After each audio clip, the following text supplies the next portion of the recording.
बबली की सास और ननद दीपिका उसे दहेज ना लाने के लिए तरह तरह की बात सुनाया करती थी। यहाँ तक कि सारे काम भी उसे अकेले ही करने पड़ते। दीपिका सारे दिन पढ़ाई के बहाने अपने कमरे में बैठी रहती। बबली बेचारी सब कुछ चुपचाप सहन कर लेती। रविवार का दिन था। अनूप, तू कैसी बहू लेकर आया है? उसके माता पिता ने कुछ दहेज भी नहीं दिया है। अरे, जिस दिन बेटी पैदा होती है, माँ बाप उस दिन से ही दहेज की चिंता करने लगते हैं। उन लोगों ने ऐसे ही बेटी को विदा कर दिया। माँ, तुम भी कैसी बातें करती हो? पढ़ी लिखी सुंदर और समझदार लड़की है, दहेज की क्या जरूरत है? हमारे पास सब कुछ तो है। मैं तो उसे अपने घर में नहीं रख सकती। उसे उसके मायके में ही छोड़ कर आजा। माँ, ऐसा कैसे हो सकता है? अभी 6 महीने भी तो नहीं हुए उसको आए। तू जाएगा कि मैं उसके घर वालों को फोन करूं?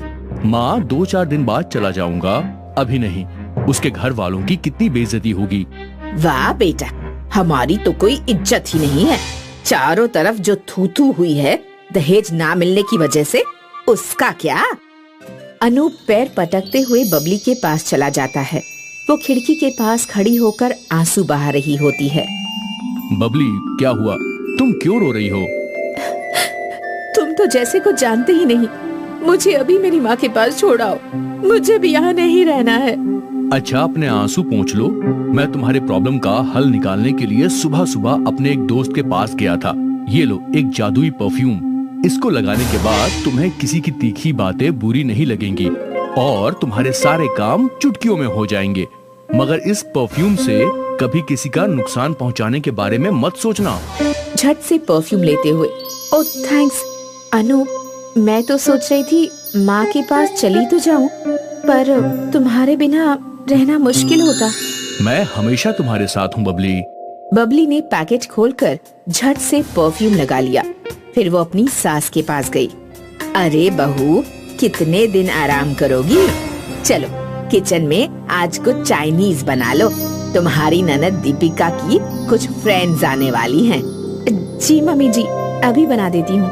कैसी ढीठ है ये औरत। इसको तो मेरे कहने सुनने का कोई असर ही नहीं हो रहा है। लेकिन मैं भी कम नहीं हूँ। इसको इस घर से ना निकाला तो मेरा नाम भी दमयंती नहीं। बबली चुपचाप किचन में जाकर खाना बनाने लगी।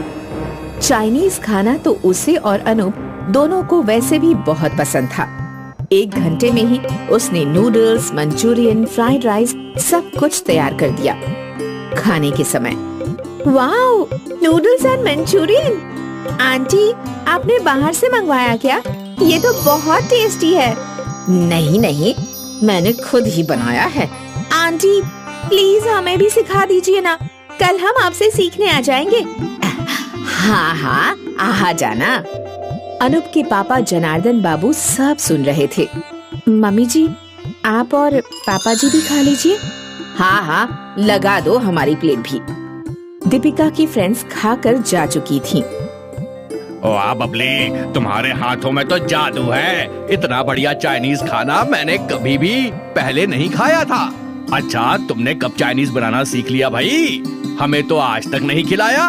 उन लड़कियों को जो बुलाया है, क्या सिखाओगी? आप चुप रहिए, मैं उन लड़कियों से कोई बहाना बना दूंगी।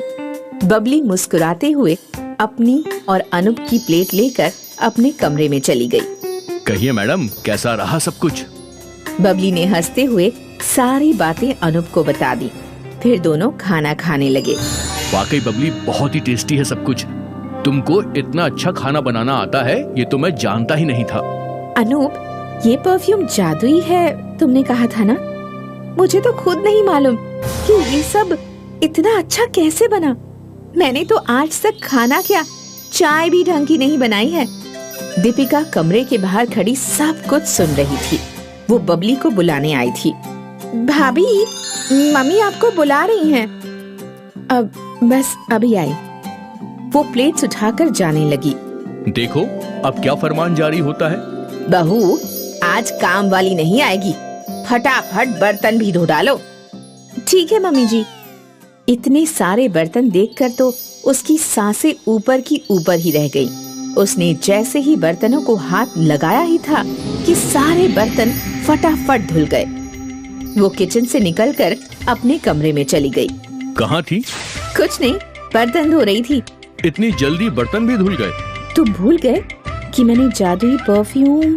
ओ हाँ, मैं तो सचमुच भूल गया था। आओ आकर आराम कर लो, शाम को मूवी देखने जाएंगे।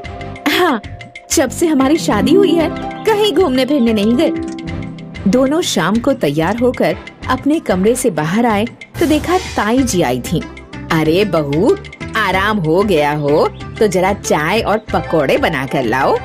बबली जी ने ताई जी के चरण स्पर्श करते हुए अनूप की ओर देखा। माँ, दीपिका कहाँ है? उसको बोलो चाय बना ले, हम मूवी देखने जा रहे हैं, वैसे भी देर हो रही है। उन दोनों के निकलते ही, अरे दीपिका, जरा चाय और पकोड़े बना ले, ताई जी आई हैं। मम्मी, मैं बहुत थक गई हूँ, भाभी से कहो वो बना देंगी। तेरी भाभी सिनेमा देखने गई है। क्या? वो अपने कमरे में नहीं है? मैं भी आई। अभी मैं परफ्यूम लगाकर भाभी की सारी शेखी निकाल दूंगी। माँ ठीक कहती है, इनको अपने मायके ही रहना चाहिए। लेकिन भैया कहाँ सुनने वाले हैं? जब से आई हैं, भैया हमेशा उनके आगे पीछे घूमते हैं। दीपिका झट से उठकर भाभी भैया के कमरे में गई और ड्रेसिंग टेबल पर पड़ा परफ्यूम निकालकर लगा लिया। उसने जैसे ही अपना चेहरा शीशे में देखा, वो डर कर चिल्लाती हुई बाहर भागी। हाँ, मम्मी, मम्मी, मम्मी ये देखो, मेरे चेहरे पर क्या हो गया? ओह, ये तो काले काले चकत्ते पड़ गए हैं। हाँ, कैसे हुआ ये? जब दोपहर में अपने कमरे में गई थी तब तो बिल्कुल ठीक थी। लगता है किसी की नजर लग गई है। नहीं मम्मी, भाभी के कमरे में एक परफ्यूम रखा था। मैंने भाभी को कहते हुए सुना था कि वो जादुई परफ्यूम है। मैंने जैसे ही लगाया, मेरा पूरा चेहरा ही खराब हो गया। दीपिका, बिना किसी से पूछे उसकी चीजें इस्तेमाल नहीं करनी चाहिए। भाभी, क्या आपने इसको ये नहीं सिखाया कभी? अच्छा जा, मुंह धोकर आ। चल, डॉक्टर को दिखा कर आते हैं। दमयंती, तुम्हें हर चीज की हड़बड़ी रहती है। बहू को आने दो, शायद उसके पास इसको ठीक करने का कोई उपाय भी हो। लेकिन दमयंती को इतना सब्र नहीं था। डॉक्टर ने कुछ दवाएं दे दी। ये तो बहुत गहरे निशान हैं। इसको जाने में 6 महीने लग सकते हैं। हाँ, मम्मी, अब मैं कॉलेज कैसे जाऊंगी? मैं क्या करूं? परफ्यूम लगाने से पहले मुझसे पूछा था क्या? दोनों जब घर आई तो अनूप और बबली आ गए थे। उन्हें मूवी का टिकट ही नहीं मिला था। अरे दीपिका, तुम्हारे चेहरे पर क्या हो गया? भैया, भाभी से कहो मुझे माफ कर दे। मैंने उनसे बिना पूछे उनका परफ्यूम लगा लिया था। तुम मेरी छोटी बहन जैसी हो, मैं भला क्यों माफ नहीं करूंगी तुम्हें? बबली के छूते ही दीपिका का चेहरा बिल्कुल साफ हो गया। अरे, ये तो ठीक हो गया। हमारी बहू तो लाखों में एक है। अरे, ये तो वाकई जादू ही हो गया। भाभी, मेरी प्यारी भाभी, हमने आपको समझने में बहुत बड़ी भूल की। अब से मैं आपके साथ सारे काम करूंगी। जादुई परफ्यूम ने बबली को उस घर में पूरा सम्मान दिलवा दिया था।